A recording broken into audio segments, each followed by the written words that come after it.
அந்த பூஸ்ட் இருக்குல்ல பாருங்க, பூஸ்ட்ல எடுங்க. பூஸ்ட் ஆமா, ஆனா பூஸ்ட் வேணாம், லேஸே எடுத்துருங்க. அந்த லேஸ்ல எல்லாமே எடுத்துருங்க, லேஸ் ஃபுல்லா எடுத்துருங்க. இதானா? ஆமாண்ணே ஆமாண்ணே அதானே.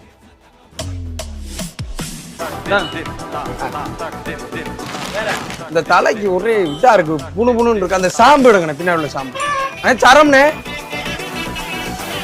தம்பி அண்ணே இந்த சாம்பு தானையா? அதானே அது ஒரு சரம்ண்ணே. ஆ இது 2 குறையுதியா? பரவாயில்லையா? அண்ணே பரவாயில்லண்ணே. வேறப்பா அண்ணே எவ்வளோண்ணே ஆச்சு? மொத்தம் 87 ரூபா தம்பி. ஜிபே இருக்குல்லண்ணே? கூகுள் பே எந்த இருக்கு? பணம் வந்துருச்சா? அண்ணே போட்டேண்ணே. சரிப்பா. அப்பா ஒரு சிகரெட் டப்பாவை திருடுறதுக்குள்ள எம்புட்டு ஜாமான் வாங்க வேண்டியதா இருக்கு. சை, இந்த சில் கிளைமேட்டுக்கு ஒரு தம்மா போட்டாதான் சரியா வரும். मंगल भावना